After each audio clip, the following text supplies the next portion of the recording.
Greetings, this is Freenair Reamentra, and I welcome you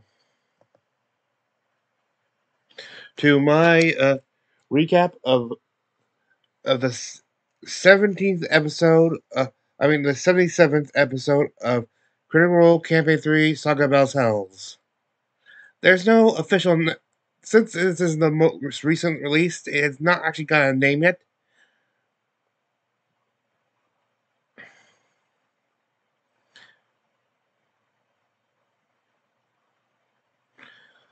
But I have two alternate names. Names, which I'm trying to remember. One is He Did What? And and the here's the no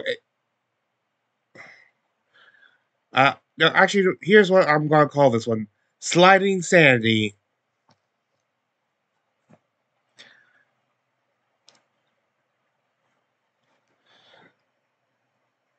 Mm. Okay. Yeah.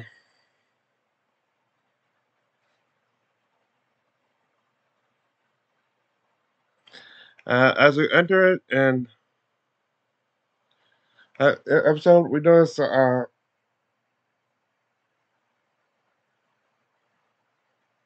has regrown a mustache or something like that. It was a bit. Also, Ashley seems to be holding a picture of Sam in front of her face. We're not sure why.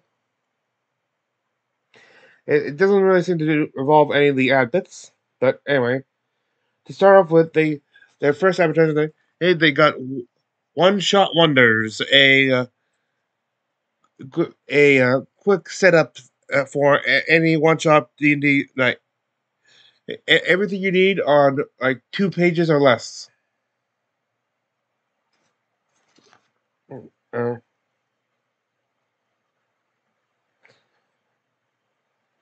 and Sam said that is for for anyone who's like me too busy, like I'm to try to plan everything out, and saying he was most busy there, and with Travis pointed out that he's like the CEO of the company, and Russia actually like runs the show. But anyway, realizing that anyway, Sam quickly goes through in his bed his itinerary for a day, like it is a normal day. He's getting woken up by Alexander Alexander telling things, and eventually him realizing, oh wait, Alexander doesn't exist.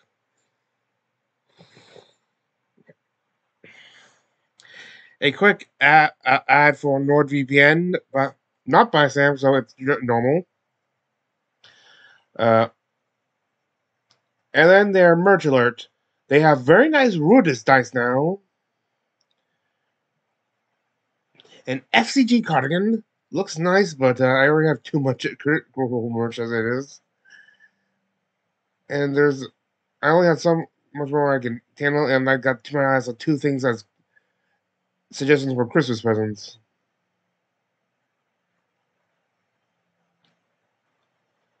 Uh,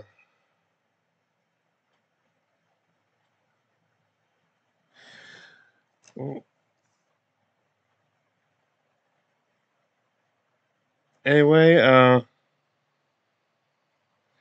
what was I? Oh yeah, and their this season's Christmas sweater. Uh, the critter Christmas, not like us, the fans, but the actual animals of Critical Role. Trinket, Little Mister, Sprinkle, Pumpkin.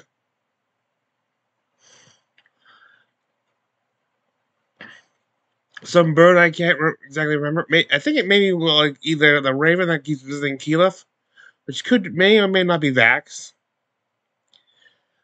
It didn't look the right shape to be Professor Thaddeus.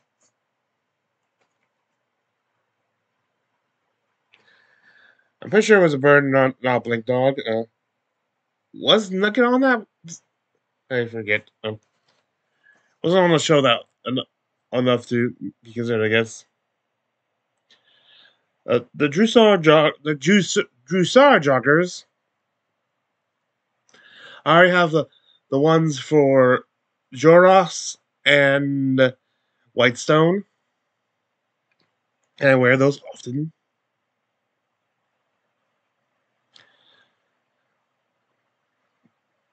Bell's Hell socks. Uh, there's a new set of Critical Role symbol socks and the Bell's Hell socks. I already got a set of those, plus the ones for Mighty Nine and Foxwalker, which I just realized I'm wearing right now. I won't can't show you because of webcam issues.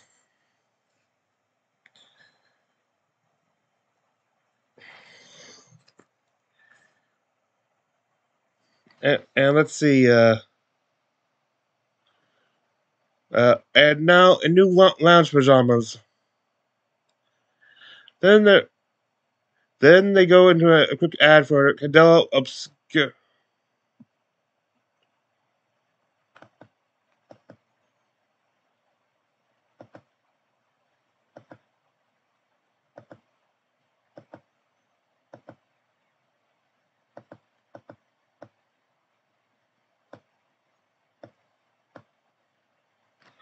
Then they go into a quick ad uh, for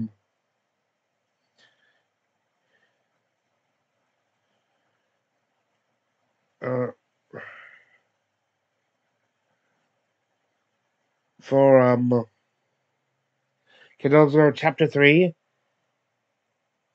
Circle of Tide and Bone, which features Abria as GM, Sam, and with a cast of Sam, no no shit, no no share Dolo Dolo, the shit Dolo. Oh, oh. Yeah.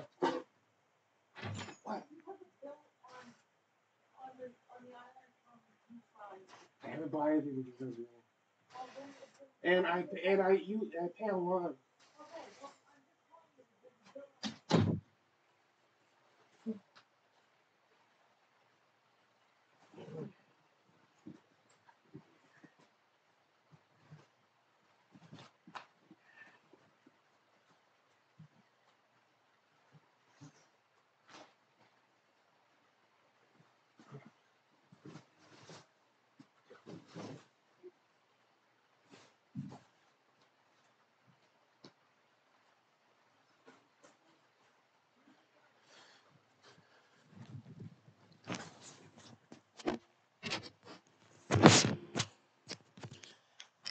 Anyway,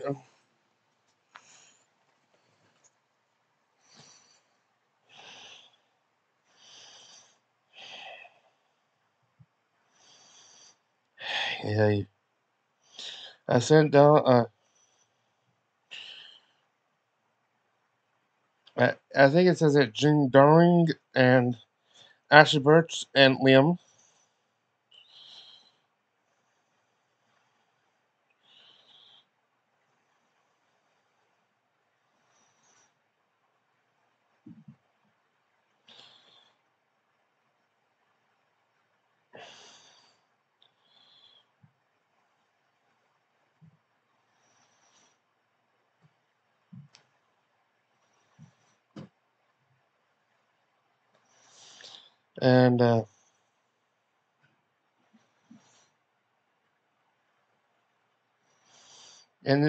and the core rulebook for Kendall Score basically will be releasing next week, I believe.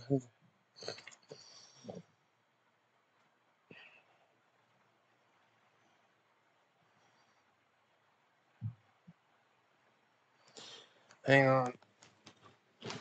Ay, ay, ay.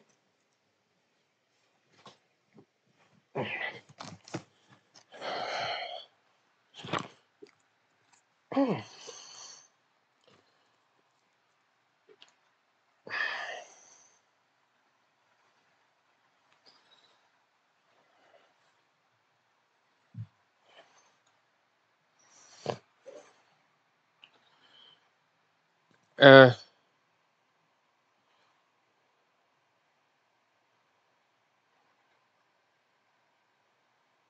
and hang on, I was watching this like,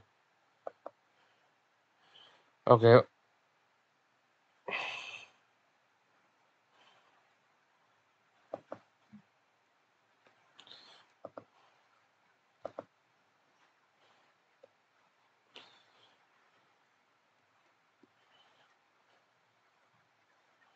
hang on, I got just need a little refresher.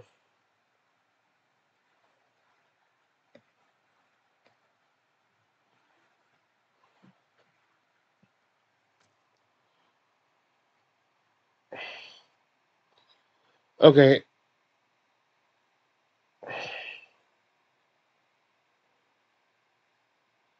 Lana basically wakes up her fellow witches. Is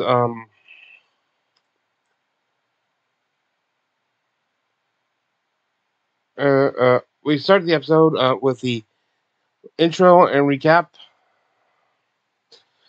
Bell's Hells, after traversing the shared thief, attained the spark of Rashan, and teleported and after a encounter with a Simulacrum Luminous and its small its guards, teleported back to Whitestone to discuss what to do next and see if they could get the harness fixed. The harness and a power still for as they say quintessence allows you to drain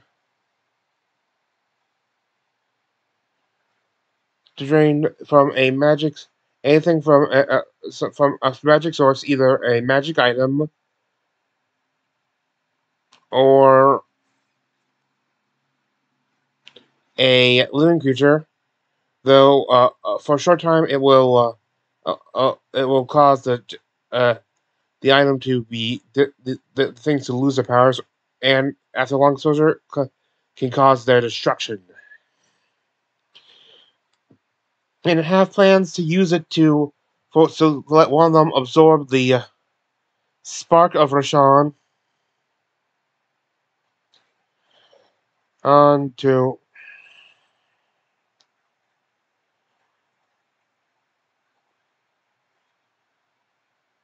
Rashan to power them up for the upcoming fight against the Ruby Vanguard and Ludinus.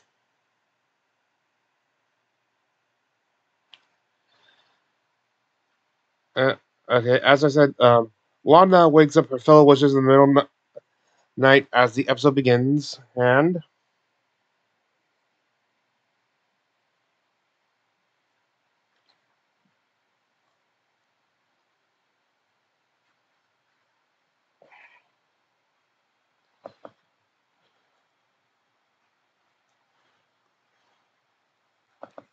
let us jump back in.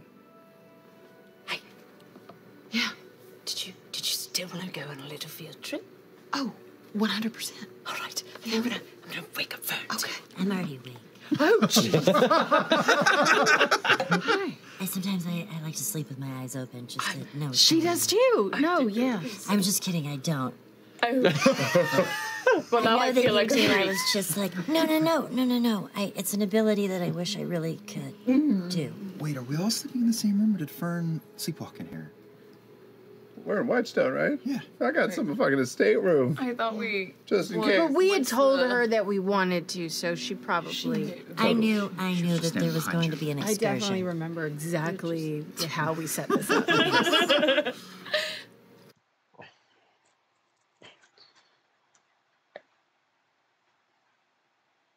Anyway, reminiscing about Laudna decides to check out some of her own stuff within the castle itself, having lived in the tunnels underneath Whitestone for a while to avoid persecution. And, this is after she was revived the first time.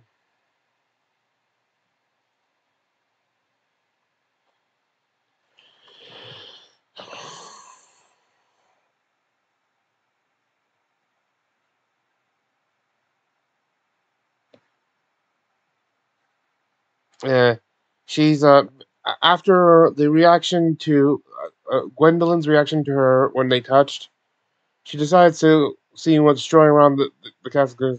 Decides to find a spot where for one of the secret entrances you use.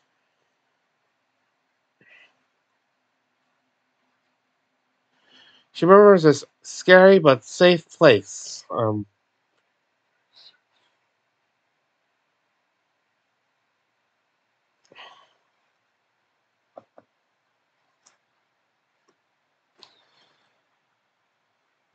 Big room with furniture. Oh, I found it. There's one over here, too.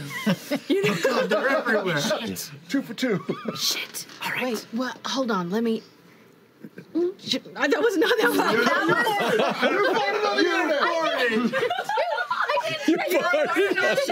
That sounded so good. Solarium. In my brunch solarium, which is now ruined for hours. It went up at the end. You're so bullshit.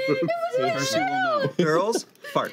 It was your She has a very clean, like spotless white sneaker under here, Yes. and it squeaked on the chair. Oh my god! But it Right, sounded it's the same time as so she much farted. like oh no! I'm scared to move my feet now. Okay. What if? No. Pardon me. What if I?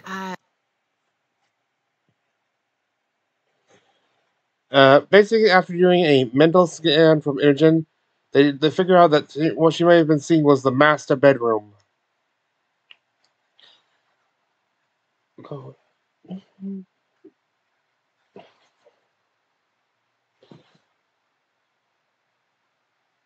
Um.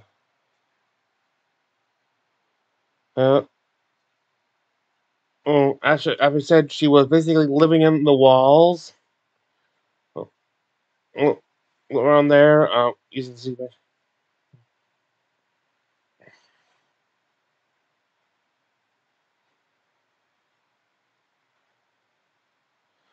Uh, After a while, she remembers that she would go down for food, and specifically go down for food from her hiding spot, which means where she was thinking was on the upper floors. And after a while, they fail a stealth check, I believe.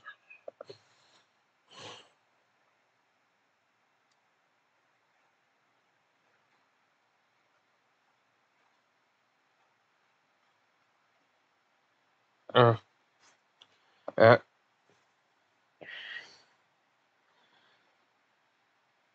and and one of them knocks something over. Laudna and Fern both hide. Well, Imogen kind of talks to like the servant who I heard that said she was just trying to go and get a little midnight snack, and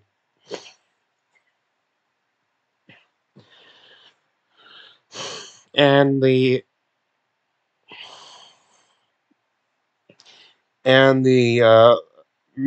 servant just tells them where to go, and for the conversation, they also figure out where the staircase to the destination is. As she goes up, a memory comes back to Laudna, and she remembers this is where it happened. This was where she was tortured before she was killed originally. They reach the bedroom, and she remembers it's where the torture. So and they're kind of worried it might be a little too traumatic for her to go and to just a warning. This was a long episode, and some big things happen in this. I have like over based on length, I have over 4 pages of notes on this one episode.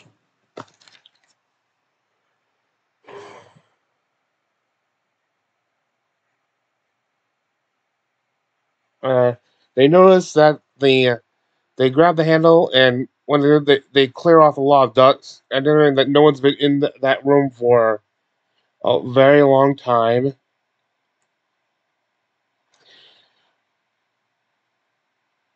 And I think it was Fern who judged this. She attempts to pick the lock. No such luck. Then Imogen gets an idea. One that she later questions.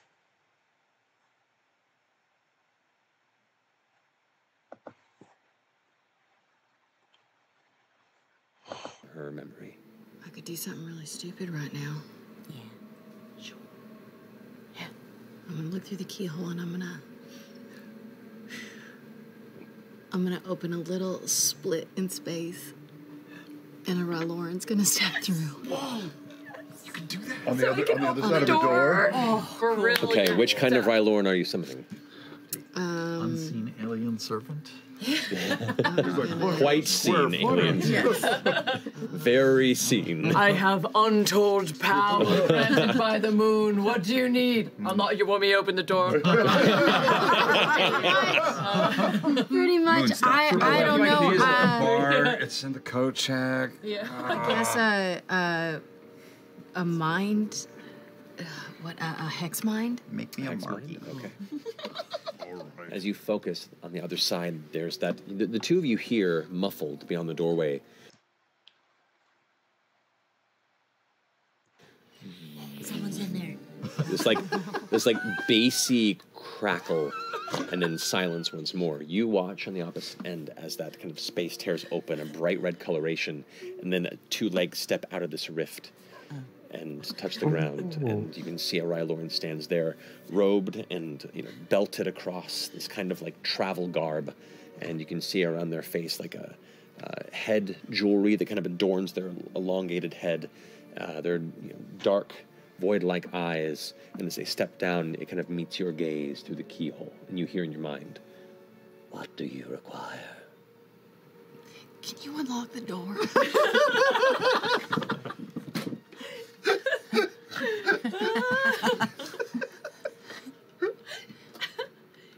Sure. And you hear, "Is there anything else you require?" How's it going up there? What? Have you seen a guy with long white hair? I have not known. What about a tall, creepy guy with... A tall, basically, she then, after asking him, she not asked about tall people, basically asking if he's seen, what's the frick's his name? Ira. Yes, Ira Wendigoff? No. Then she asks if she's seen a woman who looks like her. Yes. They point out, though, that could not mean anything. She's had visions of the moon, and they're not sure if she, an image of her actually appears while she's on Rudis. Appears on Rudis while she's having these visions. The Lorens did seem to become aware of her while she was having her visions, so it's possible it's just her, but anyway. And whoever they saw was walking through a storm.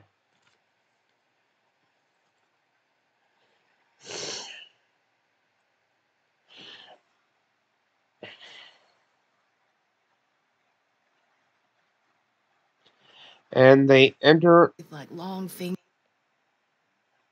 They enter into the master chambers that used to belong to Percy's parents.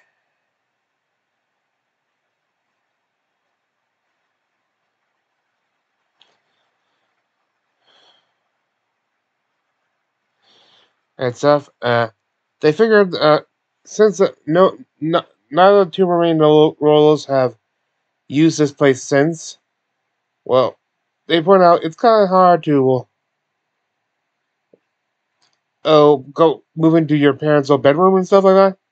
Go in and I was thinking, yeah. Not to mention the fact that it was also the bedroom of their family's freaking murderers.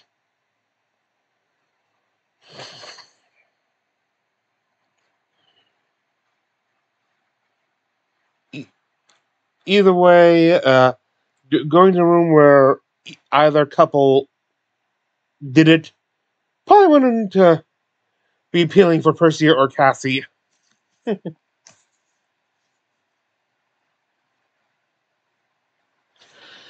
She and Lana remembers that she was tortured specifically in a hidden room behind a bookcase. After examining the bookcase, she finds one book with no title of the spine and what appears to have a little joint itself. After pulling this book lever, the door, the book, a tapestry moves aside, and there they can see a brick wall.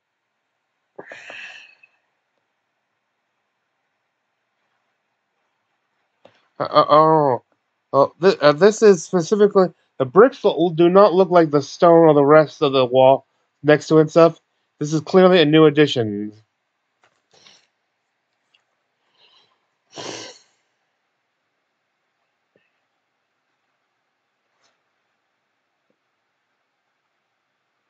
And there is writing on the wall, a message saying, Clever as you are, there is nothing for you here. Now go find your mother and apologize. I think this is clearly Percy to so it's not like they haven't been in the room since the castle was retaken. It's just that he's clearly been there since he's been a father with children old enough to go snooping around.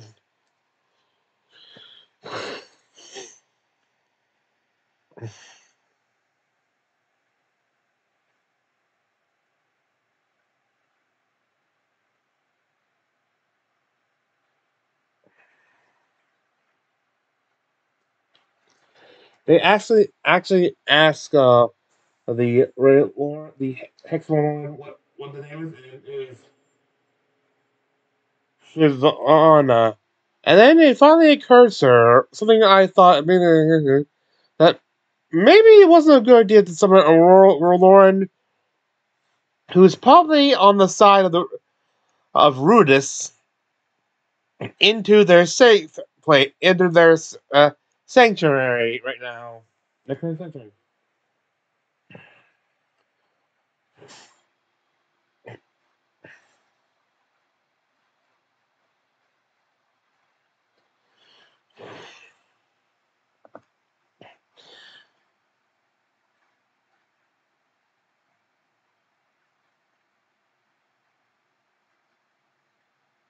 And Fern uses a stone shape to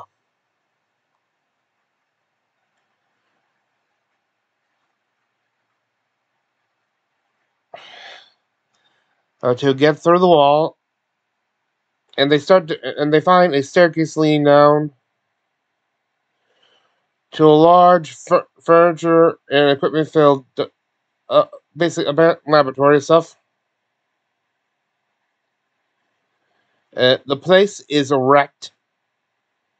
Clearly, after retaken, there was some vetting.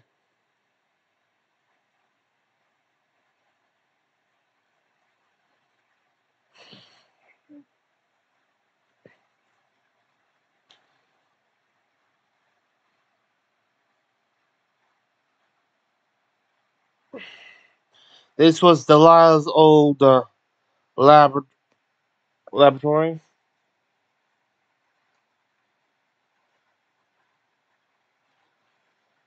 Uh-huh.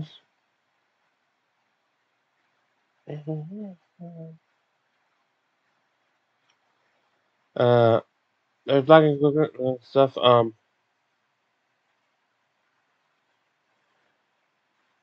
Then the temperature starts going, and a spectral figure appears, a ghost.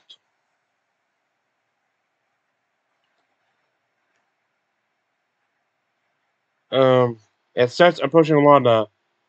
Lana tries to communicate with Shadowcat, but it just can't, and it seems to be acting kind of hostile, slightly hostile, and initiative is what I would show you like the battle pictures and stuff, but there are none. This was entirely theater of the mind.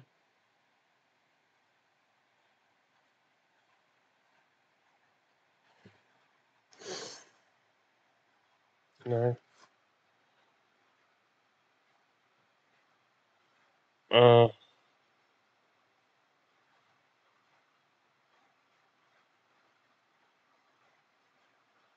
and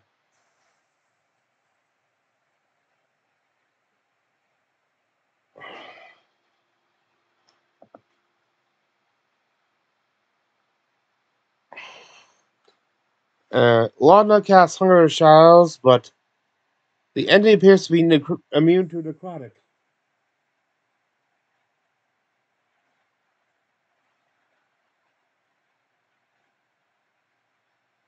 Oh, damn it. She enters her form of dread, which is starting to look more like her old Veil of Mourning form. Well, it's starting to look like the tree and looking so more similar to the Lord, but without the actual veil. Instead, she see her close up right, and she seems to grow a collar or stuff.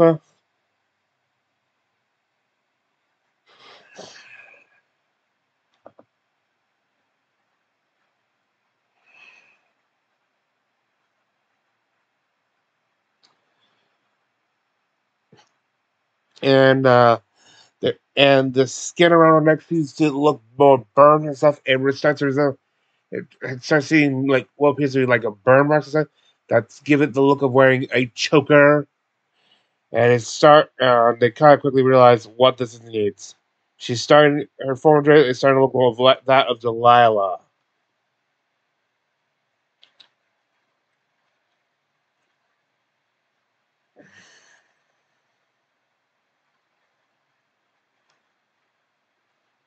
And upon seeing this, the ghost says,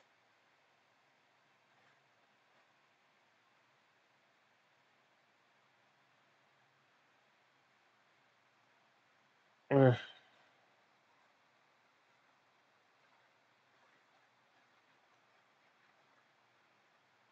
uh, it's you. It starts looking enraged at, at, at Lana.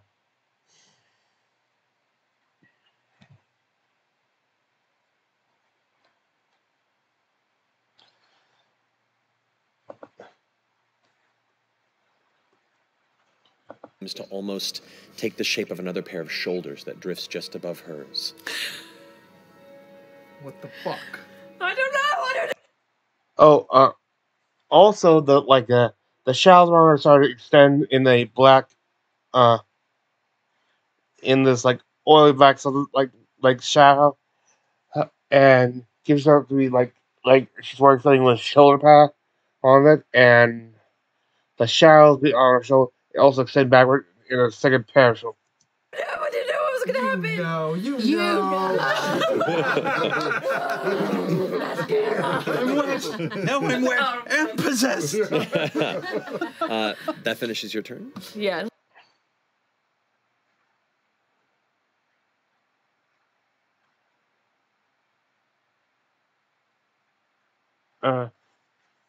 The ghost goes in for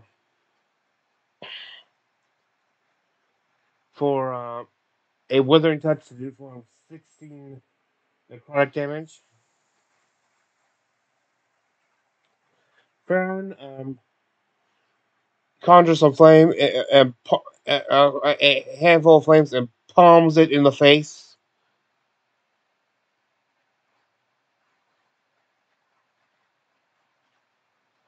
Despite all that, it is focused on Lauda.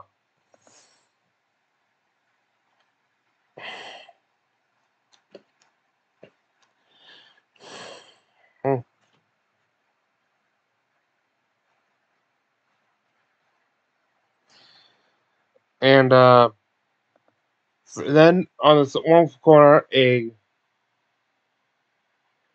second ghost appears, who looks over and sees Lauda and also goes, "You," and approaches in wrath.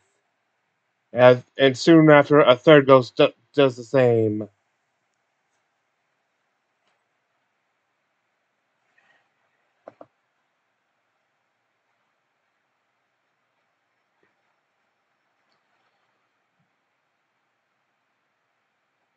The others continue to attack, including the Lauren, on Imogen's behest.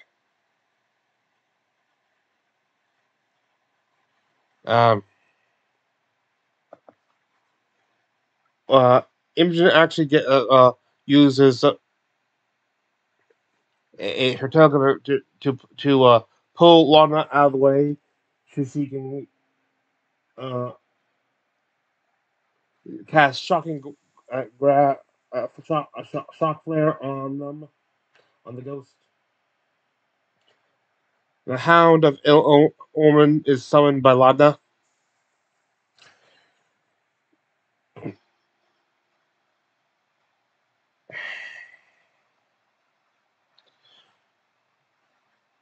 Lana seems to start going a little nuts. She casts mirror image on herself and then says, "I killed you once, I can kill you again." These ghosts appear to be like spirits of servants who were killed during the reign of the reign of the Briarwoods. So the fact she says, "I kill you," she's referring to herself as Delilah. This is very. This is of course very.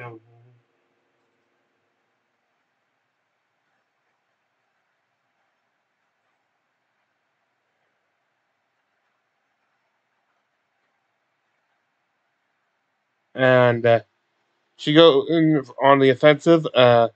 One of the ghost she goes after starts looking at, be afraid, fear at this display of power, and her seemingly treated her as Delilah. Turn attempts to slams her hand down and casts daylight, but doesn't appear to do anything.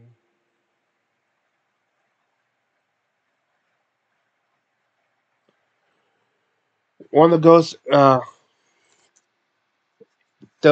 gets a natural 20 on a withering hand strike, but because of its second roll, the natural 20 hits one of the illusionary duplicates of mirror image, dispelling it. Uh, uh,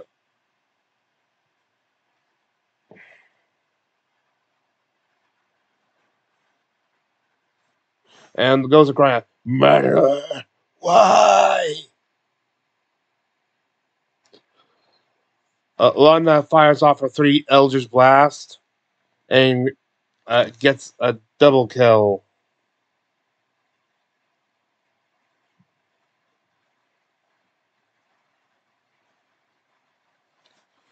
Um,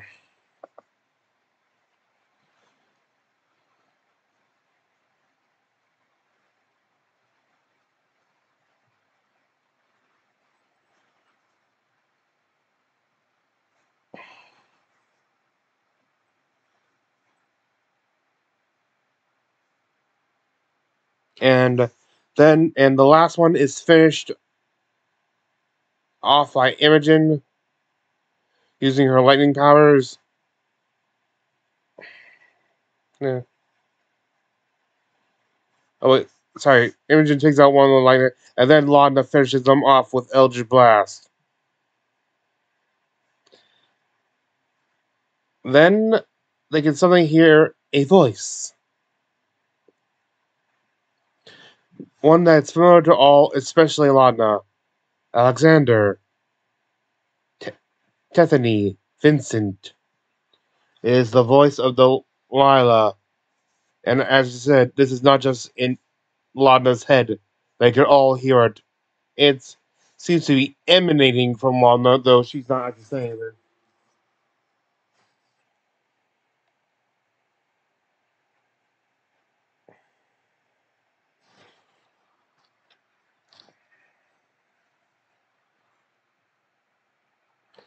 Apparently, those three ghosts were useful test subjects.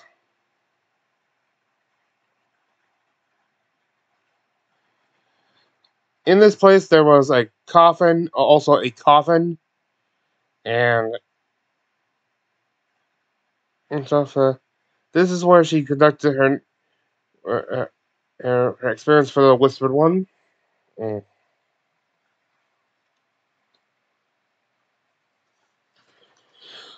And after saying that they don't not be, she's not needed, so, they say that you need law. It goes, and she admits that Laudna's her last link to the material round, just as she is Laudna's. The last minute.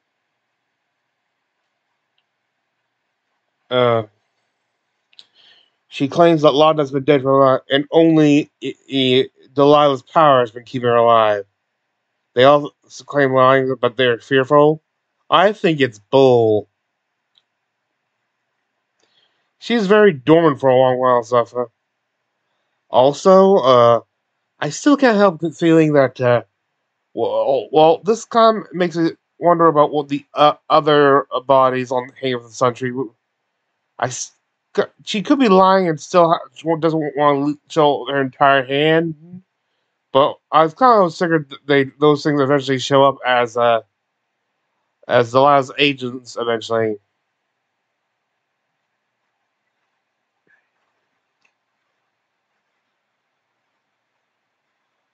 Hmm. They asked what Delilah wants, and she said she wants to witness the natural end of history,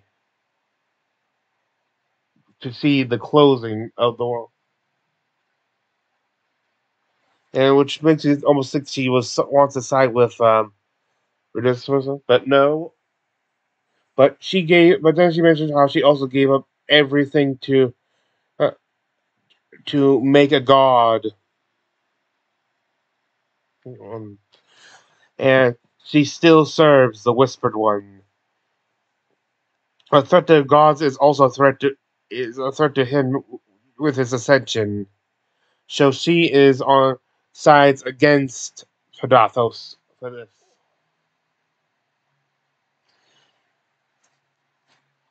And she says she'll help her, but they have to do is give her more sources of power, more souls.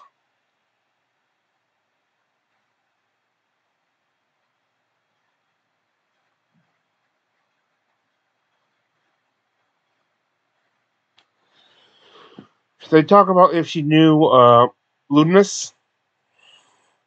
She admits that she has she was of course one of the when she was one of the higher ups of the Cobalt Soul, not the Cobalt Soul, the Service Assembly, but never actually paid much attention to Ludinus, but knew him to be a dangerous and person, one not really trustworthy.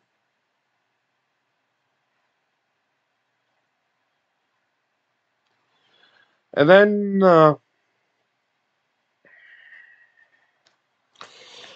she starts talking about Fern, saying she is like carries like such the essence of some darknesses. She could become something, as she says, terrible and beautiful.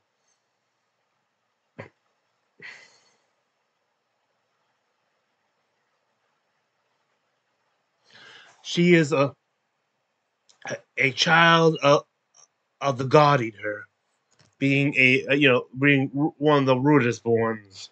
She is of the Feywild too.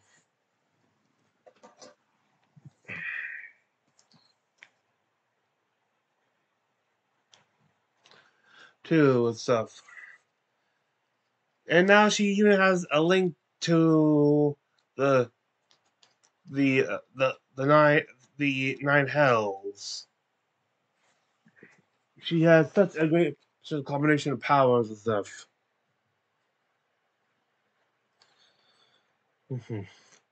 Eventually, the Prisons of the Wild leaves. They notice the cover room, but it is empty. As they leave, Fern decides to uh, burn all the loose furniture and stuff within the room and stuff there. And then we go to break. There's their ad for One Shot Wonders. There's a trailer for One Shot Wonders. An ad for the WKA Ukatoa miniature, the 3-piece one.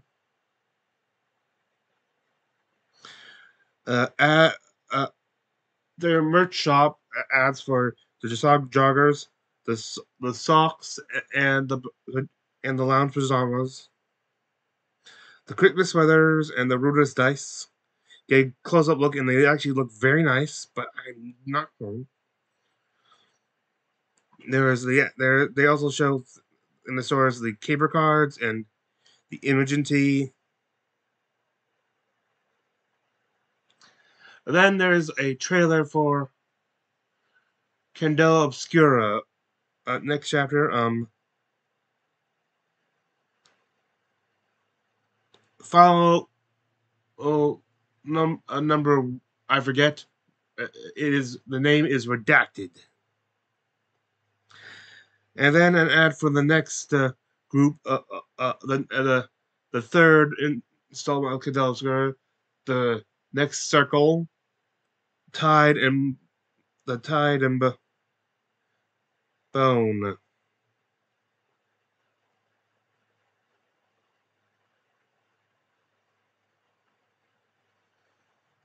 Also, the core rule book for Kingdom Obscura is coming out, as well as the soundtrack.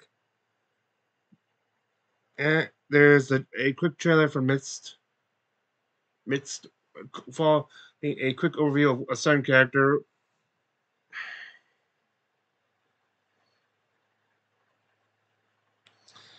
There is the usual like quick ads for the for the CR soundtrack, like Wildmouth soundtrack, and animated recap. And finally, this ends with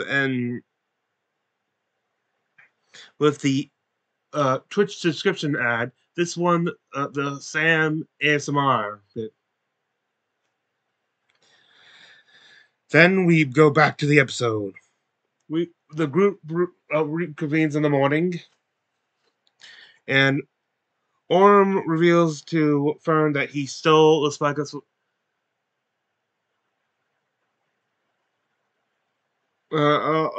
Reveals to Fern that he stole the spyglass from the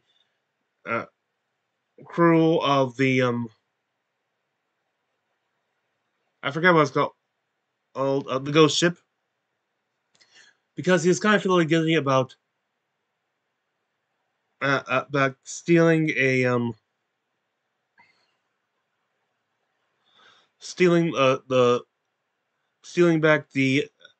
stealing the spyglass Fern stole to return to the original owner. I wouldn't. Dang it. And gives her this new spyglass. She kind of convinced that time after he revealed he gave back that spyglass that she didn't actually give him guidance. They look out, they see out, and they notice that it is now snowing in Whitestone. They are in the mountains.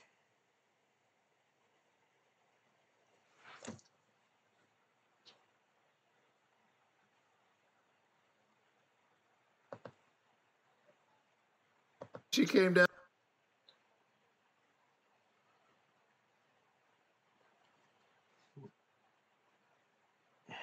And she was like, I can't resist I can't help myself around you. All this wood, it's just a far superior crafting material. What? Hold on.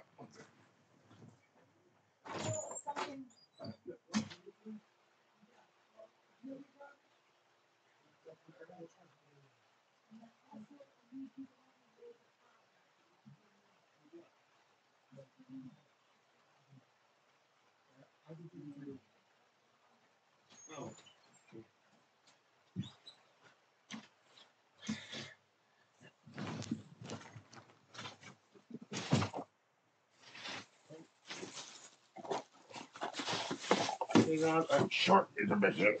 As I said.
Sorry for that.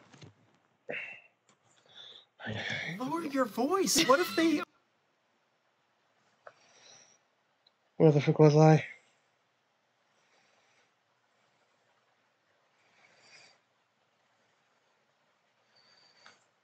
It's like, I can't resist I can't help myself around you. All this wood, it's just. Oh yes, he has a dream. He had a dream where he and Vex had a affair. It's a far superior crafting material. Lower your voice. What if they overhear? They could banish us from the kingdom. I have the vibe that they would actually like poison someone during a dinner. Like just putting that out there. I'm immune to poison. Chad, I don't know. Lady DeRolla I don't know if that's seems true. way out of your league. Maybe in another time or place it would work. Out of my league? She also seems a little bit cold. And you're a very sexual dynamo. And she's F.C.G, that's sort of true. stoic and rigid. Yeah, I guess. I am good at getting rigid materials to bend to my will, though. I've got plenty of, Sounds like a dream. Those ghosts changed your life. I have a question. So you melted bricks, stonework to go through? Yeah. Basically, they said if the girl's on fire, they could just blame it on the kids. Aye. One of them, I think, says that that before they get ready to go, they should take the day to just be normal. In despite saying the fact that they're not we're not normal. They, kind of just have day to just relax and stuff before they head on to this very dangerous mission.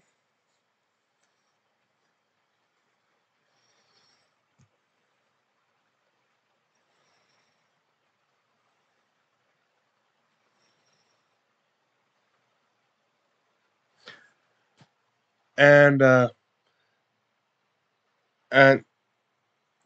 and F.C.G. says like, do you guys know the reason why you're doing this? Just something to hold on to. F.C.G. is of course doing this because he worships the chain bringer now. And Chetney says that he's doing this to save Alexandria, and also impress like some of these important people and stuff too, so he can expand his clientele for his wood sales, like his carving sales. Be able to jack up prices and stuff.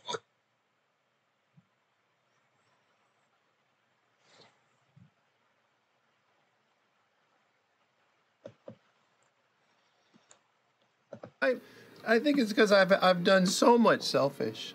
This one feels like, I'm doing it for me and other people. That's growth. That's growth. That's an evolution. Yeah.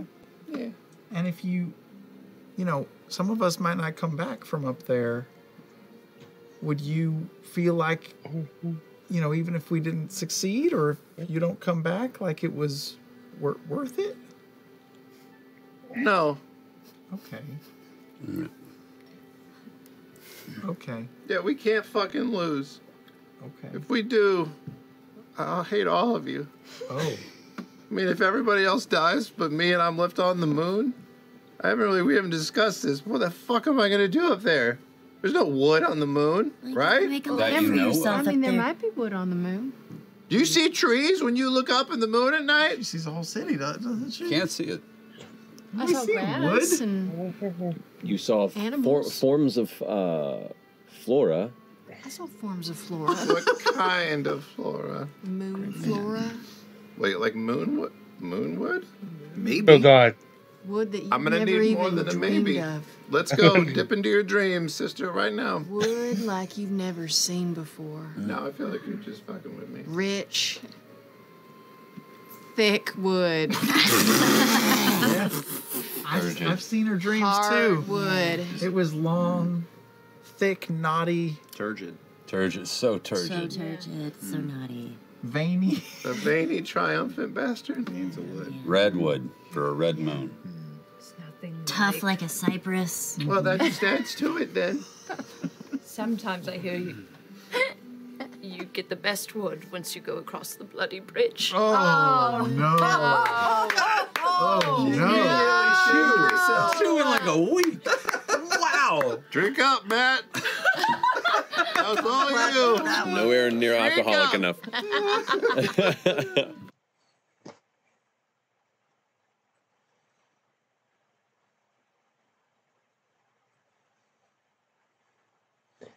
And, okay.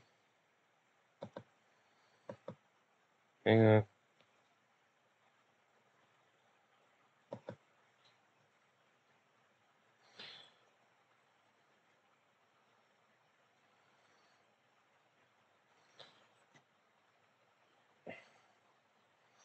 Oh, real quick, right before break, Lana says into her head, "Let's do terrible, beautiful thing." So she started to lose herself to the yeah.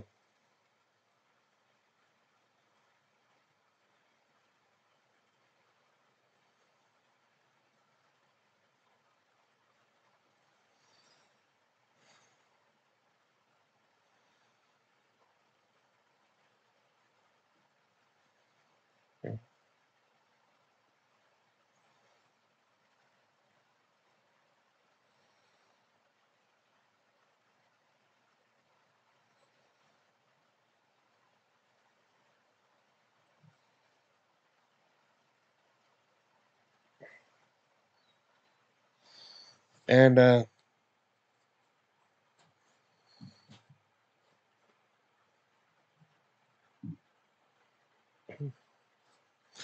after basically well, I can't I think it was either Chetney or Ashton admits that he likes being around them. The rest of the.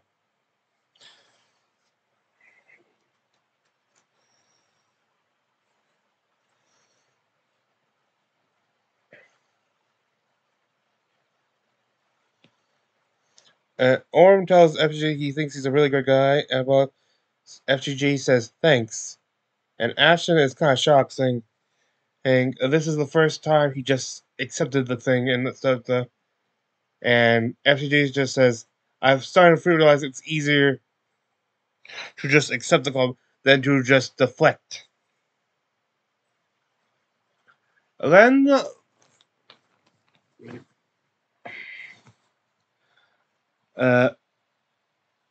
then the and then the witches, as we like to call them, reveal that they have a gift for F.C.G, which they took during their midnight field trip. A copper wok. So, in the future, if he has to cook anything small stuff, it won't stink up his insides. It's and I'm just thinking, like, if you're trying to carry it, I would kind of like to see FG just start wearing it as a hat, like that type of, just seeing that type of entry. Just to again look more ridiculous.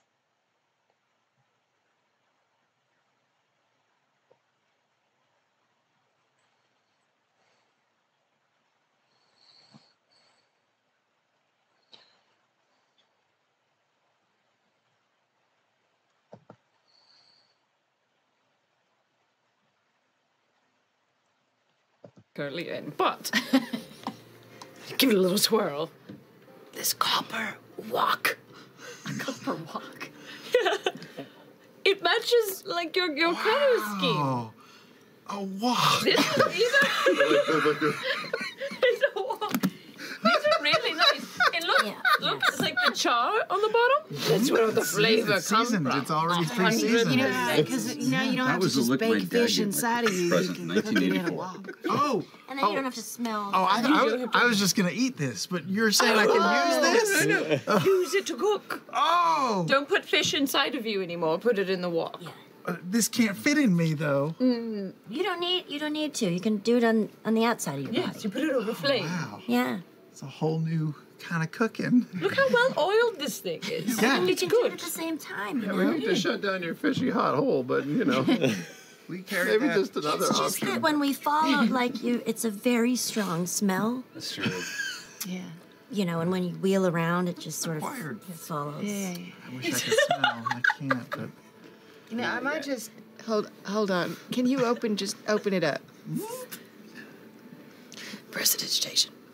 Oh, yeah, good. Did it clear it out? Your name is Fresh Cut Grass. Jet spoon. Yeah. Don't try to be anyone else. Oh, I see. I Yes. see. Anyway,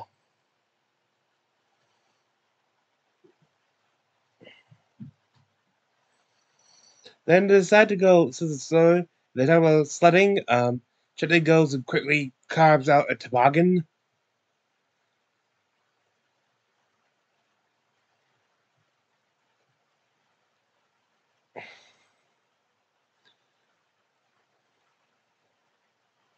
And from a unguarded furniture, I think. So, well, this is all over. I'm not sure they're going to be allowed back as a castle. I honestly don't. They suggest FG can use his walk to sled down. One of them suggests Ashton maybe be able to use his hammer as a runner, and Ashton loves the idea. It's just chaotic enough for him.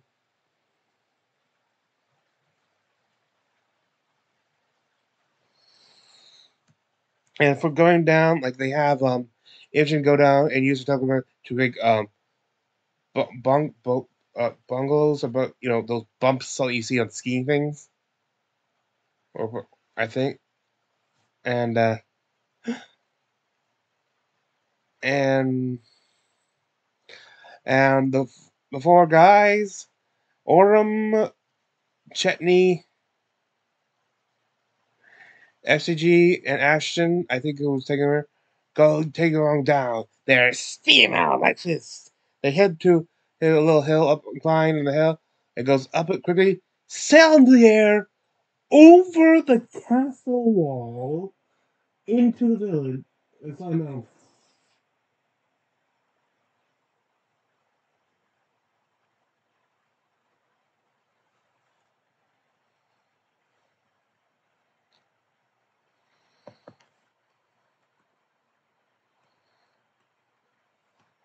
Pull away and be like, that is extremely dangerous. Do not do that.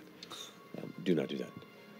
But the rest of the morning is yours. Is there anything else you'd like to do? Just as we leave, I called some of the kids and say, "You're never too old for fun and games. Make time for it." They both kind of look at each other. Okay, old man. Smoke their cigarette. Yep. Yeah.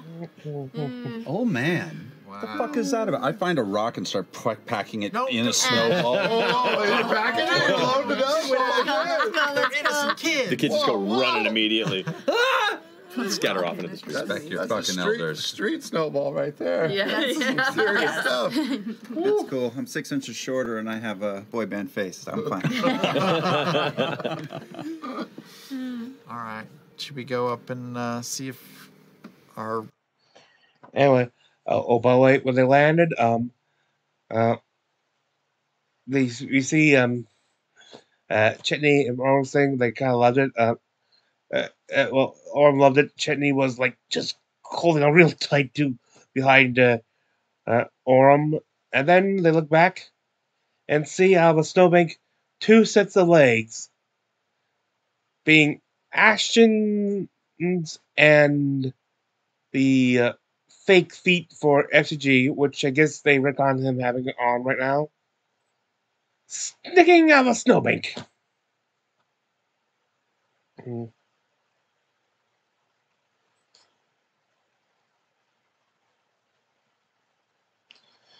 Okay, after they decide to split up and split out of town, Imogen goes and visits the Temple of the Dawn Father.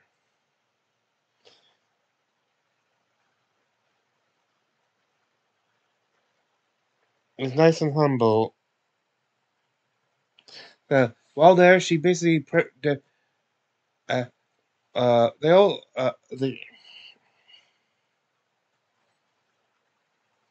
while there, she admits that she's never officially prayed to God.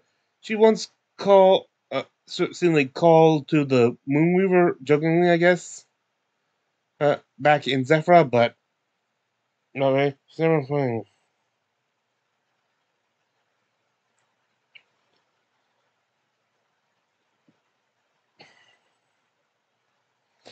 And she asks if she needs offering things, and the person there, who's somewhat local, says that coin is nice for 10 minutes, but I think what he really enjoys people of is stuff of like crafts of care and love, like stuff you spend time on that means something to you, like a nice sweet with sweaters.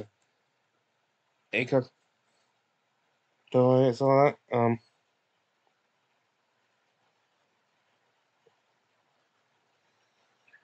she assumed after praying, she asked if the Donpha could help with Ladna. He says she says she knows he's stronger than Delilah. Made to help her out some way. And actually, I kind of got confused at something at this point.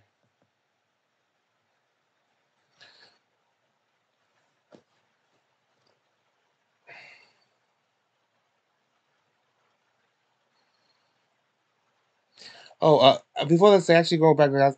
They learned that.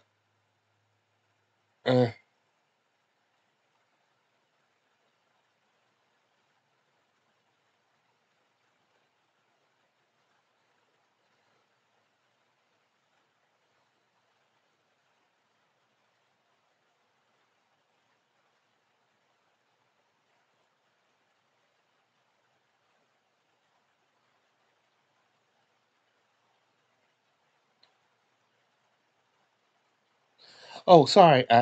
Orm and Chetney were taking the toboggan, and Ashton and F.C.G used the walk.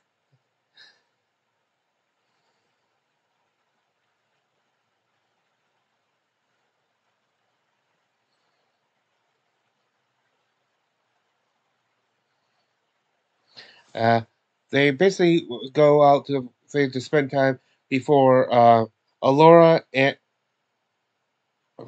and Cassandra return to Whitestone with some things for a war meeting.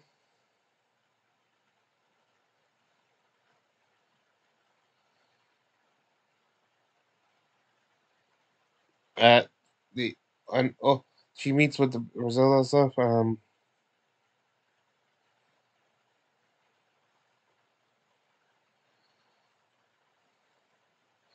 Yeah, so I was kind of confused. Like, when she leaves, she's the graveyard. I guess the temple of Major is right next to it. But she sees the statue of the Raven Queen and with the statue of Vax right below it. I guess I was kind of confused. I thought for a second Matt forgot which temple they were at, but I guess they're right next to each other. Meanwhile, Ashton and Fern head to the heart of Weststone, the clock tower made by Percival. Mm.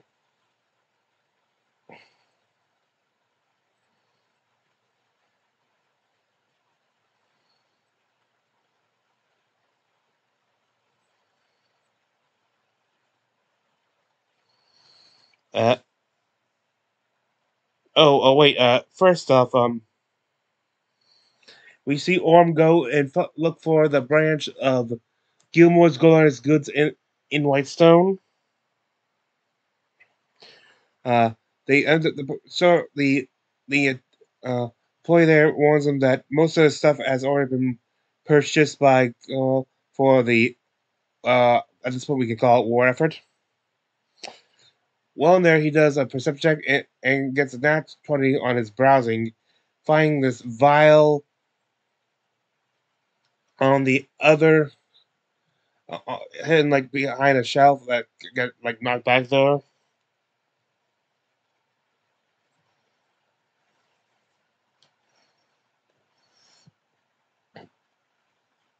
Uh, the shopper is kind of nervous and asks him to keep quiet because he doesn't want to know his employers know about some of his mistakes. For instance, this vial he was reported as having stolen, and they want them to find out he mislabeled it. This vial contains a potion of heroism. It's described as giving you extra luck and verve. I have no idea what that means. After which, he goes to the Slayer's Cakes.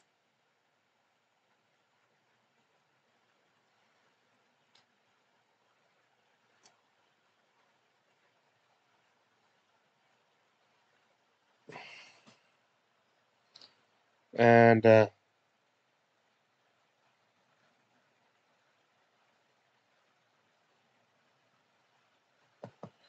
buys forming a whole bunch of pastries and stuff, plus an apple himself using his last coin he has left, and Electrum, which is like the most valuable coin there on the currency, on the standard currency, and which shocks him.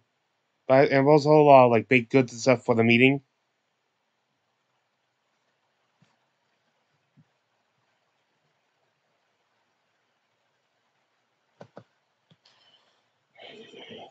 We'll say hi and Gold. Slayer's I saw Cake. it once last time I was here, but I get turned around. Yeah, on the 2 streets. blocks down that way. If you want to see the large lattice windows out front, so you can see there's a sign. Cool. So I don't know what you said, Matt, because Laura was like the devil in my ear. He gave you directions. Great. Off I go. To buy, when we don't have to, I just want some pastry for the meeting. Oh, yeah. Easy enough to do. The Slayer's cake is open.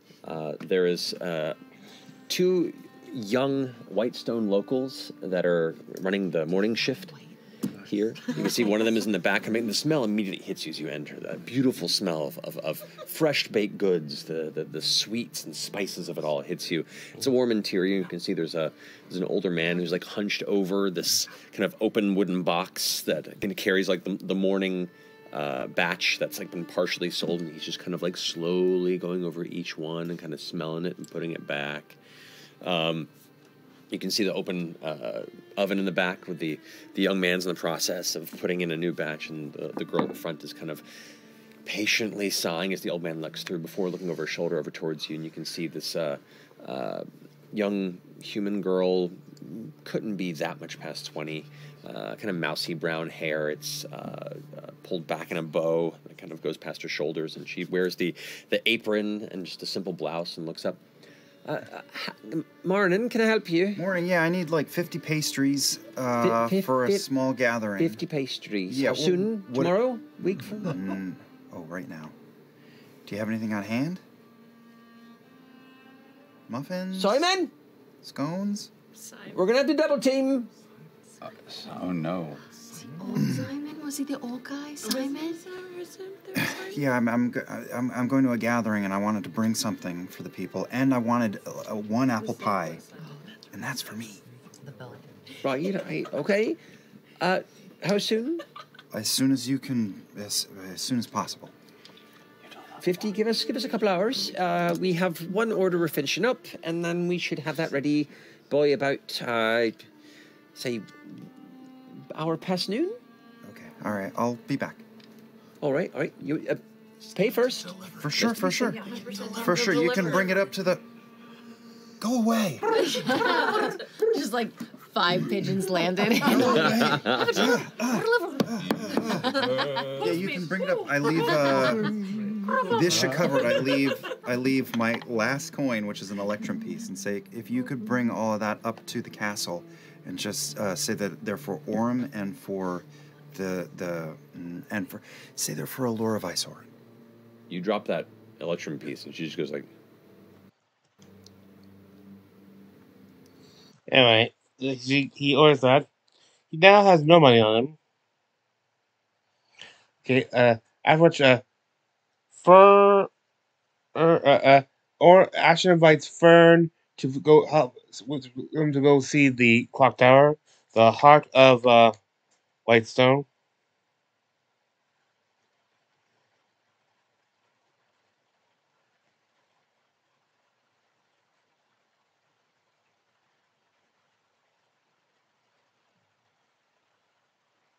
They talk what they would like to happen, like if everything goes bad and stuff, like stuff. And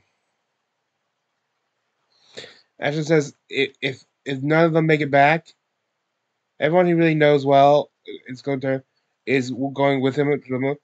If no one's gonna miss him, if none of them come back, well, she has people who will miss him. He kind of admits it. He likes not like um, but likes Fern's level of craziness.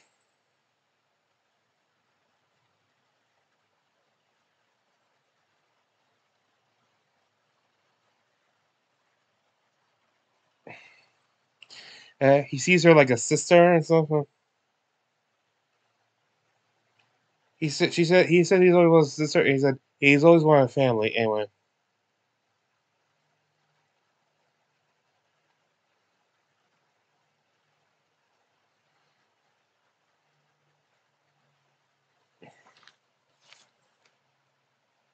Mm-hmm. He says if anything's happened, it happens to him specifically. He wants her to steal all those things and not tell the others.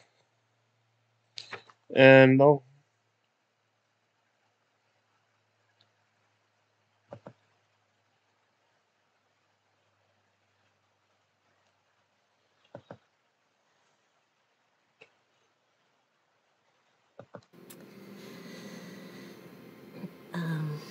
Okay.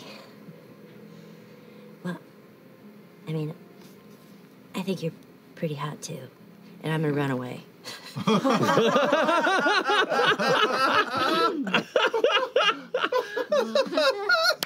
Yeah. Still fucking got it. Still fucking got it. I will sit for a minute and watch as much more of the overblown life of DeRollo and company as possible. Indeed. Wait. I'm not sure if I have this here, but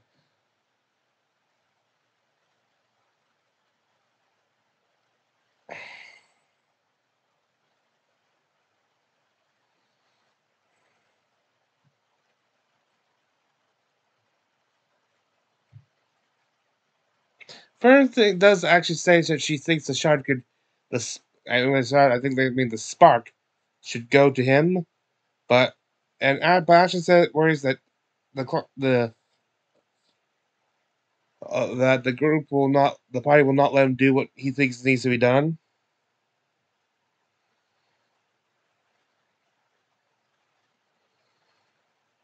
Stuff. So he says he needs him to promise him to trust him and stuff. After she does a leave, she does her bit to leave, and he walks as the clock chimes, and he sees figures of Box Bucket, like Pierre, like doing like basic animations, including and images of the Chroma Conclave.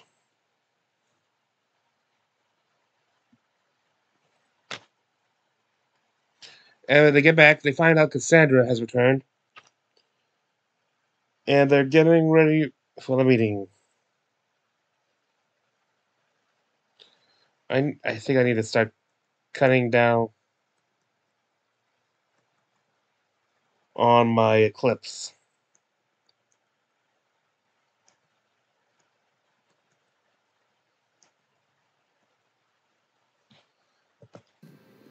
Were you the ones that sent the baked items?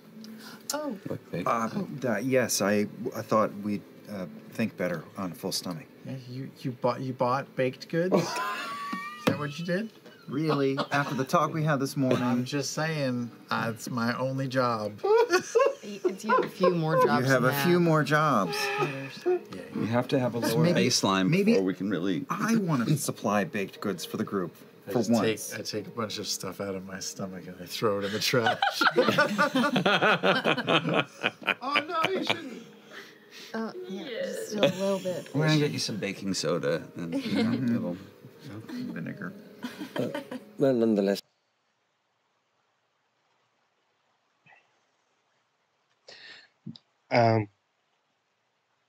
Sorry, they start going over the plan stuff. And Crystal starts off by saying that they have two advantages right now. One, the weird effects of magic caused by solstice do not affect residuum. And two, they have some of the better minds when it comes to automatons there.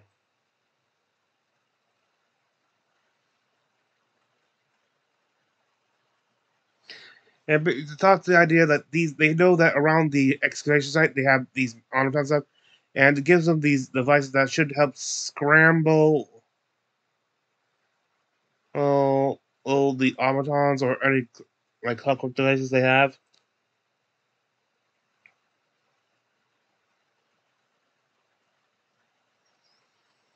And gives it to because he knows amongst battles he knows the most about automatons, but being an automaton. The devices have two levers, a blue one and a silver. The blue one will set off a explosion, and after a countdown of like a minute. Well, the silver is the last resort. It will do the same thing, but no countdown. It's just like Bastards like F it. It'll trigger explosion.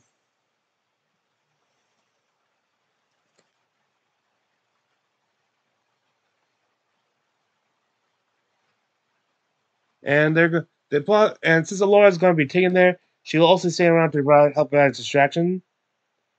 But illusionary magic seems to be a lot stronger with the solstice going on, so she'll use that and stuff. And they have these a lot of like minor constructs out there who she'll place the illusion over, and they'll be filled with, believe it or not, meat. So that when they go down, like when they're attacked and go down, it looks like they'll actually have flesh coming out of their wounds. Like, it'll help keep the right. It'll take a closer inspection to realize, wait, these aren't basically anything to buy more time. Basically, stage a fake assault to divert attention. Then he starts giving them the supplies mission.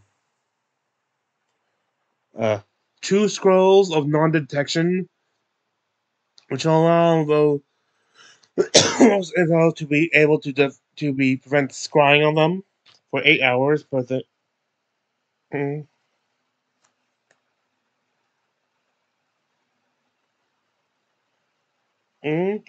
scroll of greater restoration, so that if they be able to come in and repair them, repair them, they'll be able to use it to unpetrify. A scroll of dimension door for a quick escape with text revision. 2 potions of greater healing and 1 superior healing potion. They also have a potion of speed for when they need more mobility. And then 2 potions of gaseous form, which will help them with infiltration purposes.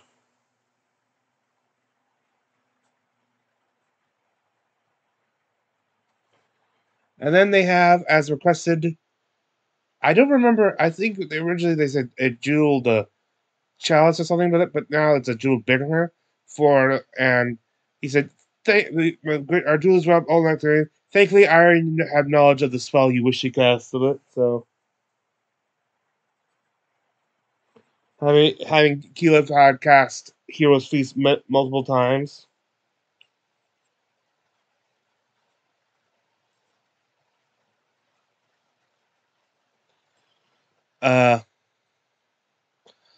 As I said, Allura will be teleporting them to the thing, but though they'll have to figure out a way. Okay, and well, they say that once they're there on Moon, they do have this thing of Dark Odyssey, the staff of Dark Odyssey.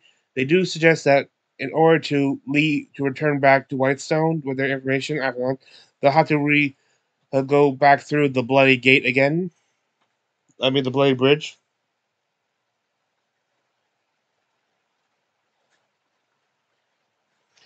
And be warned, like it won't be done to just take out some of the Ruby Red Guard and and impersonate them. They are actively checking for imposters. So we'll only do so much. Also, Shepard asked if there are any like creatures of power and so forth in the woods around them. He said, and the responses and Percy responds that the woods around Whitestone are very, very cursed. And Chetney suggests they go capture one of the creatures, bring it, and test the harness by absorbing there. Make sure there's no problems.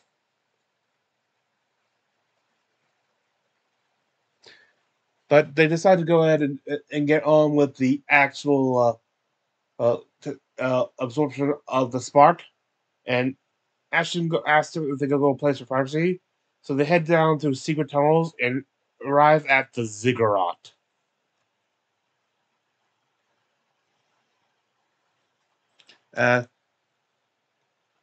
Ashton takes Fern aside so they could have help with the things. This and say I want to keep their distance, but Alora puts up a barrier to. It's a barrier that doesn't let things go in, but will prevent anything from getting out. Like potentially contain an explosion. And Ashton tells us it's time. He wants to be the one to use the harness to gain. Fern is starting to have serious doubts about this, though, and point out there, but now they're actually getting to it. Her double care, or everything is starting to falter. Almost done, almost done.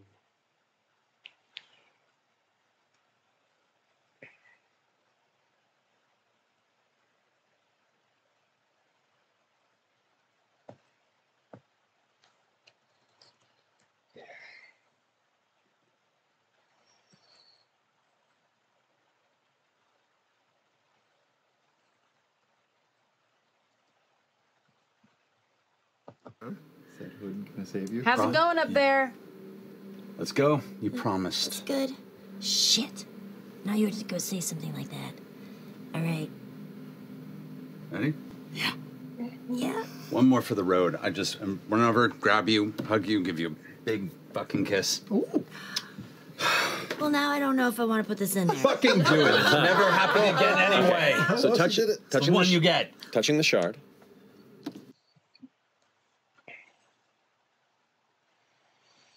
And now it's time. They pick up the shard. Of course, doing so takes damage.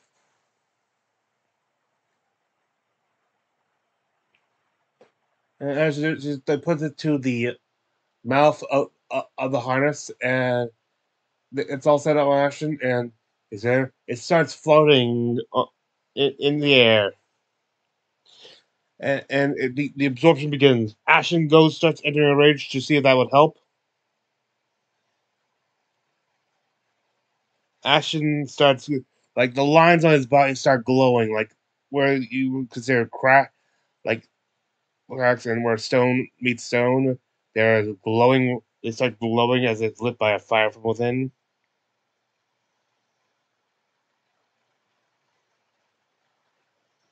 And he's glowing himself. Apparently,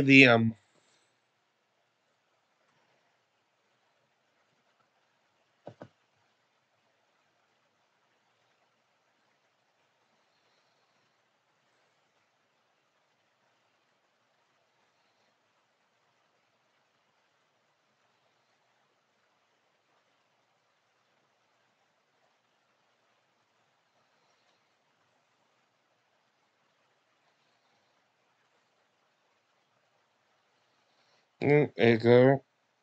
It has a pain starts growing in Ashton. Golden light his lines. He managed to succeed his first Constitution save, but however, even with the save, a small chunk of his shoulder falls off the ground and shatters.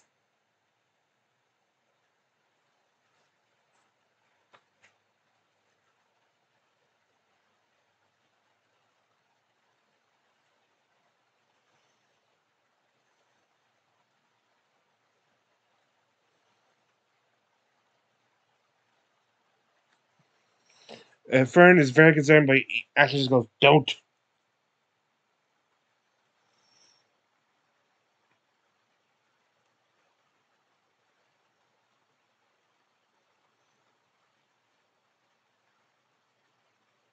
So part of his ear falls off. Uh,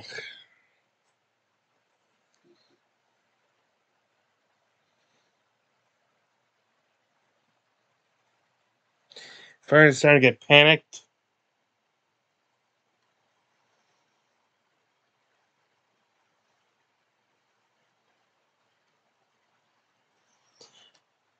His stone-like skin is starting to look like as it's smoldering.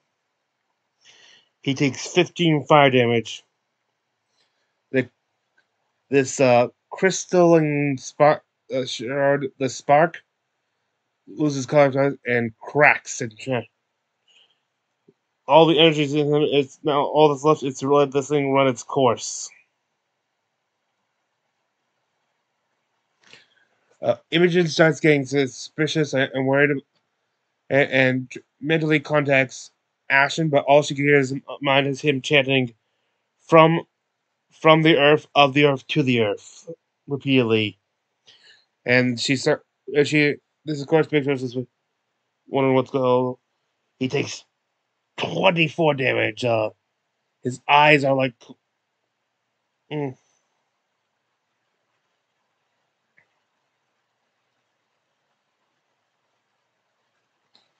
burning. And then as he did, his entire right arm falls off.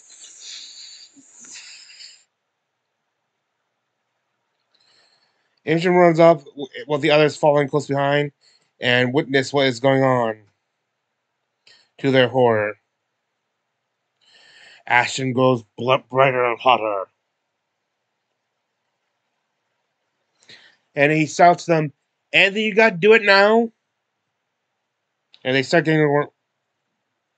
And Imogen tries to still keep his body held together. Ashton attempts to take a healing potion. But as he raises it, raises the list, the potion inside evaporates.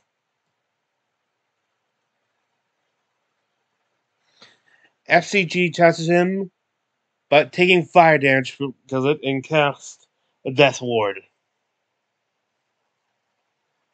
While Fern casts Aura of Life to do a constant heal. Aura of Life, and F.C.G. took 14 fire damage from that. Ashton is taking 28 injuries. He thinks back and said, maybe does the ring help help with the fire? Because he has a ring that allows him to reduce fire damage. They said that in your state you can't possibly concentrate on using it. But then they pointed out his mute as that was on his right hand, which fell off.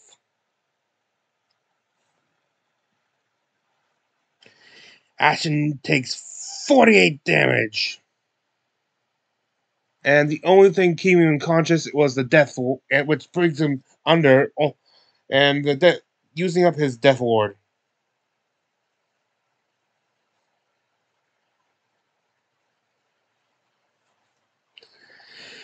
Just at this point, he's so hot. The area around, he's heating up the air around him that they all are just taking damage just being close. Imogen casts Watery Spear to try to keep him cool.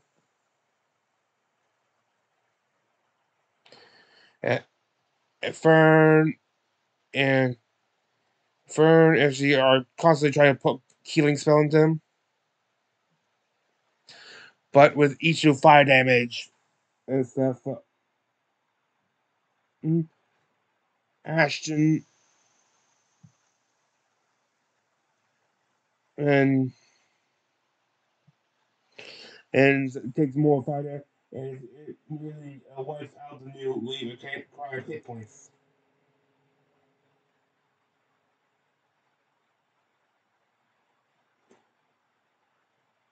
Mm-hmm. By the way, they're taking like 18 fire damage just being around. F.C.G. does a 6-level cure wounds.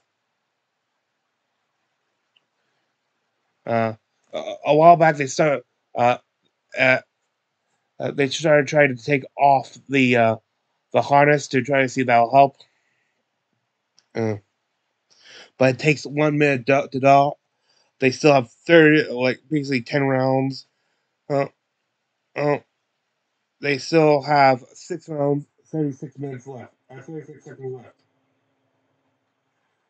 left. There's a heal for 27 hit points, but then Ashen suffers 60 fire damage. And causing him to go down again, only to be brought back up by Aura. Imogen tries to use her mage hand to help take off the harness, unstrapping it. Well, Orm then uses Sealing's grasping vine to wrap around and pull it off. Help pull it off.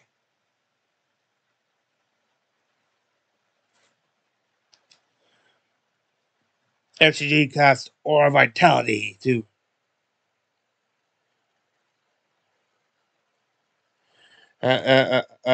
tell you because taking the harness has done nothing.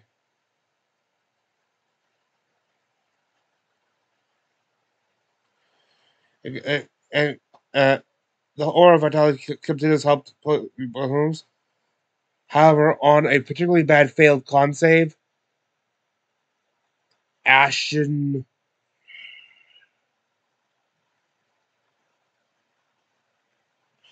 explodes, shattering into pieces.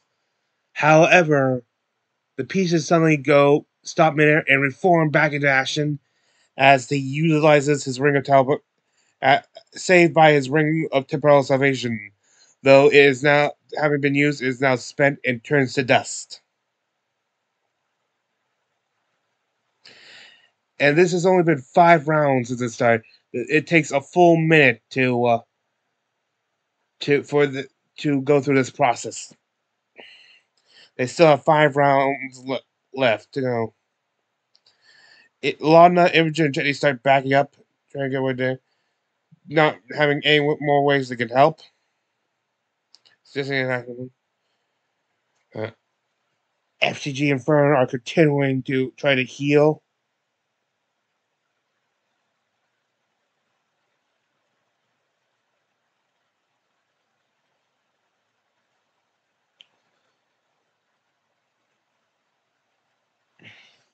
Fern, after taking damage, they realize she should be taking a concentration check to keep her spell up, and fails and has to recast it.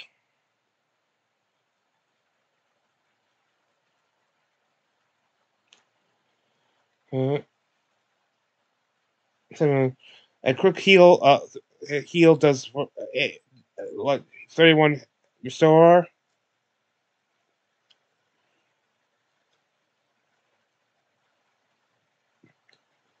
Try manages to maintain concentration.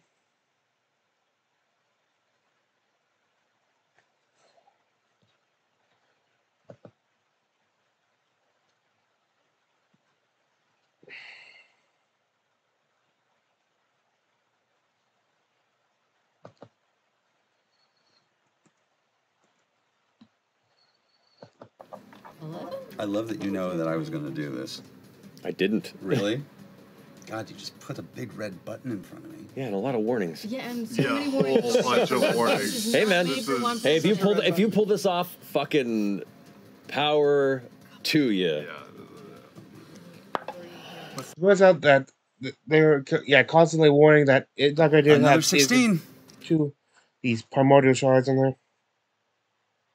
That's barely making the save. F.C.G attempts a divine intervention to help with action, but it fails. The gods are too concerned elsewhere right now. So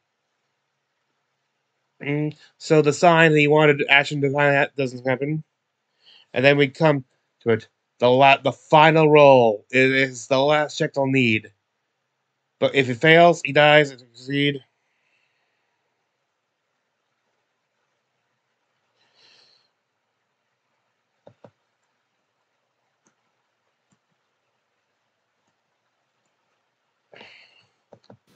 What is that? Ice? What are you doing? Oh, those are dice. If you rub dice on your Ashton. temple. Make a Constitution saving throw for me, please. Is this the last one or second to last one? I think Okay. Last one. Last one. I'm scared to look at I'm it. gonna fucking kill him if he survives. Yeah, sure. Yeah. I'm gonna kill him if he dies. Gonna beat the shit. Either out way, of he him. died. I'm not sure about Fern, about her or Ashley. I'm pretty sure this is not Ashton. What Liam said was not. Or I'm talking to Ashton, but Liam talking to Tal. I see. I'm aware. Why don't you roll it here in the middle of the table? All right. Yeah. Put it in I the middle. cannot even look at this. I can't look at this. I have to walk away. Yeah, get it on the CR This logo, you maniac. I'm going to do it the old-fashioned way. What does that mean? Not He's looking. not gonna look at it. Not only. That's good. That's good. It's high. Plus 8. 16 plus. Plus 8.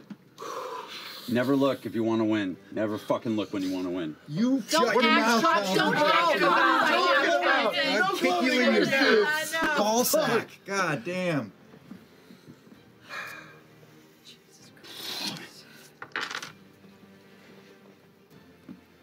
The heat begins to subside as Ashton falls unconscious onto his side of where the arm is no longer present. There's a moment where you think he's gone. And then he erupts in steam, filling the entirety of the apex of the ziggurat with mist. All of you pull back, the heat of it burning your eyes, filling your throat with hot moisture, and you can't help but cough in a moment. And as it passes, you look over and see him there, cooling, unmoving.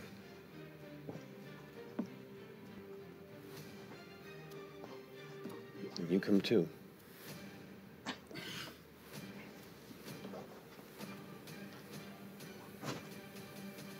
much body do I have left? You kind of sit up and you glance over. And where your arm was, there is a heavy, muscular, molten rock arm replacing what you've lost.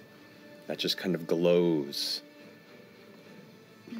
Where gold veins once were, there's now just twisting spiral cracks of orange.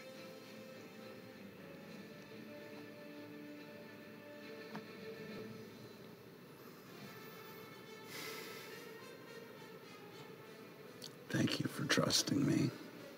Thank you for saving me. I'm gonna go up and I'm gonna kick you in your face with my hoof. I am never listening to you again. That's probably a really good idea. As you lie there, kind of taken in this moment of survival and what that means, uncertain of what has transpired here, the rest of you begin to step up and process how close you were to losing Ashton. Here under the roots of the sun tree, atop a place of much loss, it seemed at least something was saved this time. And as you boil in whatever emotions sit within you, we're going to call the episode there. Oh. Love you all. Do you? Do you? Douchebag. And with that, the episode is done.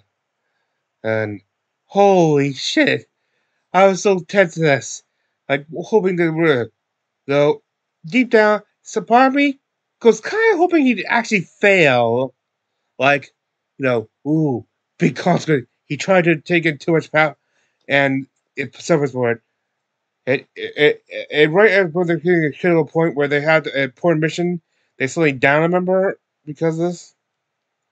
And him with resurrection out of the question, but maybe even without the event of souls to the man. As one kind of, part of me kind of hoped he wouldn't make it. I know it's kind of that, but it would have been a fittingness to it. Anyway, all that's left is to quickly go over, which will be hard because my new homebrew, the Kitsune Kin Sorcerer.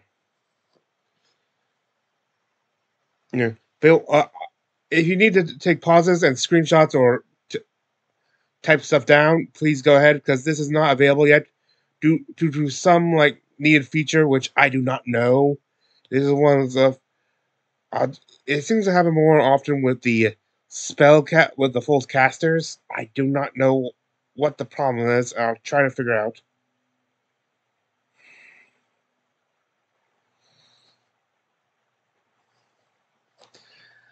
Uh, the hijinks and escapades of kitsune spirits are the stuff of legend.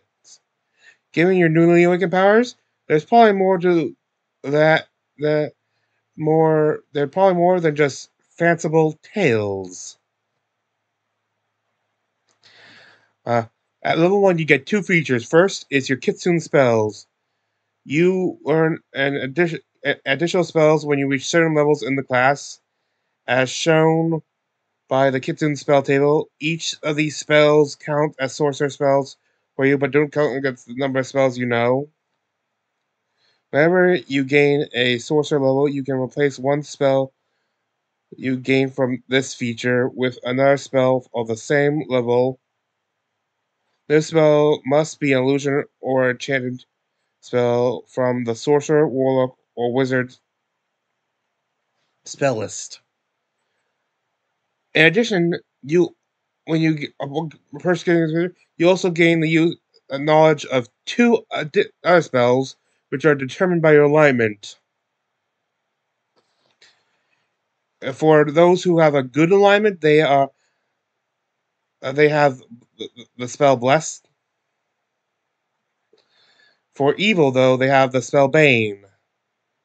For those who are lawful, the spell Command, and those who are the Klatsune Kitsune Chaotic, they have Silvery Barbs. And you have 2 options for neutral for like neutral good or chaotic neutral, things like that. You have 2 different options. Detect good and evil, and Fairy Fire. Should your alignment be true neutral, you gain both neutral spells. And then there's the general ones you could get already. At your first level, you get level 1 spells, Color Spray and Disguise Self. When you a third sorcerer level, you gain second level spells, Crown of Madness and Gift of the Gab. And for the third level spells you get at when you reach 5th level sorcerer are Major Image and Melf's Minute Meteors. There's a specific reason I chose that is the only offensive spell there.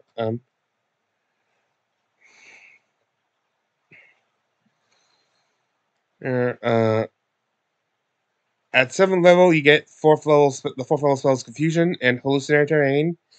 And finally, when you reach 9th level of Sorcerer, you get the 5th level spells Mislead and Seeing. Now for the big feature. This one took me the longest to design. I keep making my revisions and stuff. At level 1, you gain the Kitsune feature Ethereal Tails.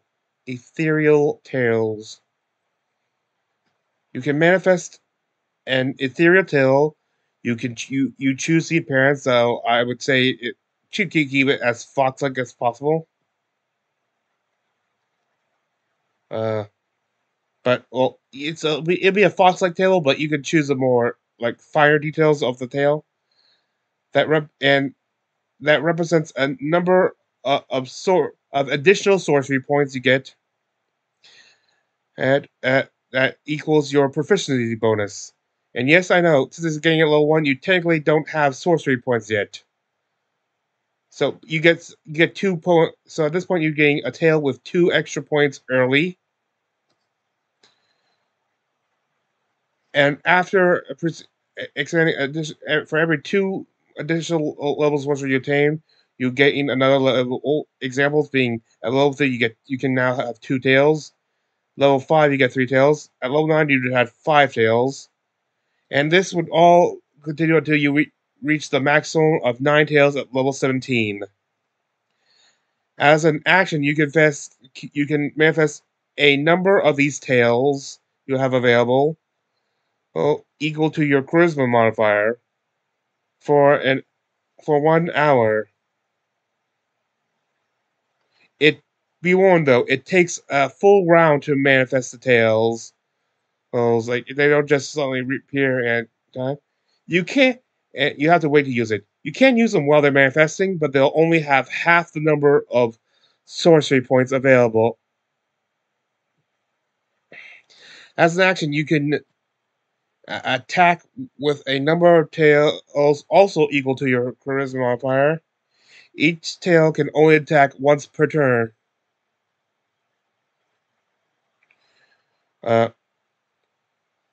You can make a melee spell attack roll for each tail you're attacking with. The range of each tail is 5 feet, but can be extended by expending sorcery point within that tail, extending additional 5 feet for a sorcery point spent.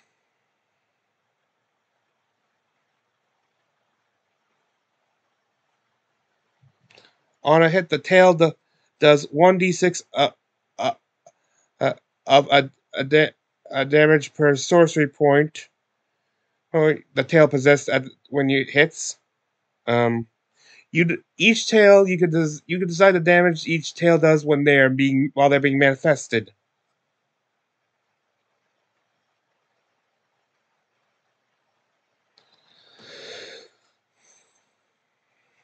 Manifested. You can make it a grappling attack. That way, instead, if it succeeds, the target is restrained, and you can use your bonus action each turn to spend one of the tail sorcery points to do 1d6 of the chosen damage. The tail can only each tail can only restrain one target. If your attack roll is a natural 1, not only do you miss, but you lose 1 sorcery point in the tail that missed.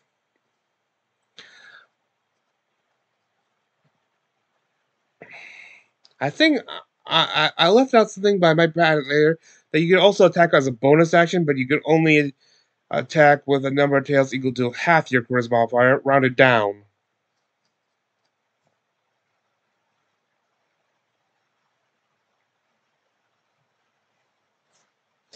But I think I'm gonna leave that one out for now.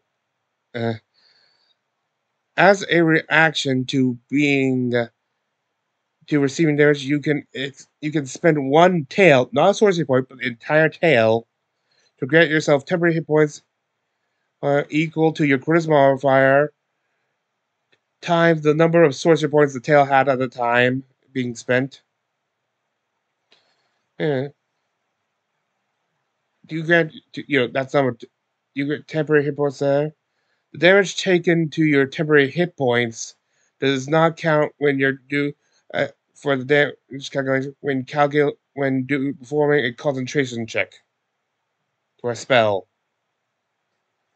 Excuse me, I gotta finish up real quick. You can use a sorcery point in your tails for your font of magic and man magics once you reach levels 2 and 3 when they become there. You can dismiss any number of tails you've manifested as an action. That's supposed to be tail. It says details, so it's supposed to be tails. Any tails that are dismissed or reach the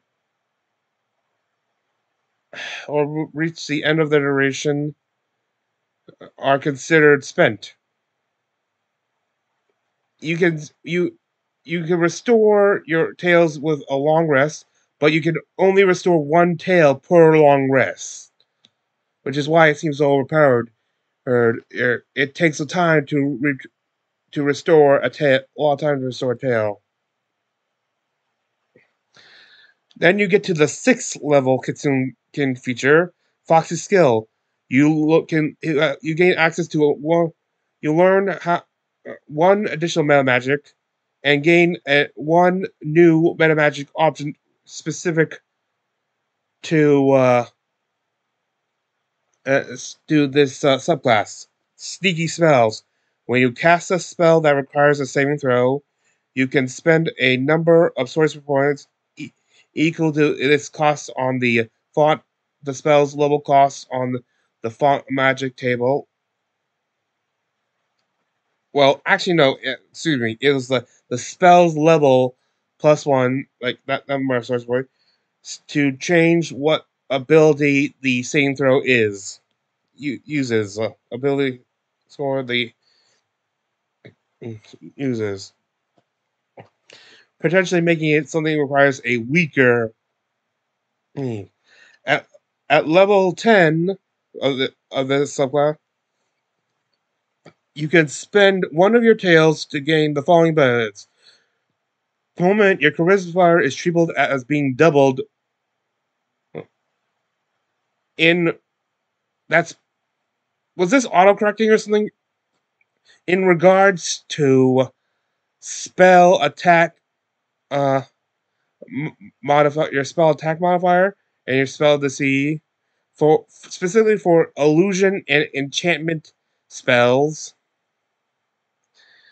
Your charisma saves and deception checks. It's also for that you can't use this feature again during that minute. You gotta wait for it to end. You can't stack. It does not stack.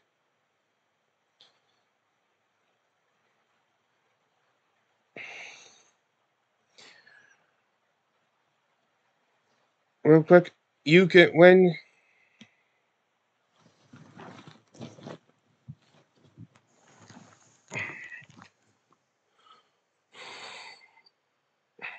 when you spend when you successfully beat a spell, like basically like if the spell's attack rolls so if a spell attack roll does not exceed it does not meet your AC, or you succeed in the saving throw, you could use your reaction to store a spell in one of your tails. The tail can only have one spell stored in it, and you can use your by the way, any effects you would still take from the spell would still occur. You can use your action to spend that tail to cast the storage spell. It is treated as one of your spells using your spell attack mod and your spell DC. If you dismiss the tail with a spell stored in it, you no longer you lose access to that spell. The tail is once you use the tail, it is considered spent. You could also spend the tail while it's sort of spelled to convert that spell into sorcery points based on the font of magic table, and gain those sorcery points in addition to any sorcery point the tail has. And finally, your capstone ability for the subclass, Fox's Life Force. You start aging 1 year for every 10 years you live.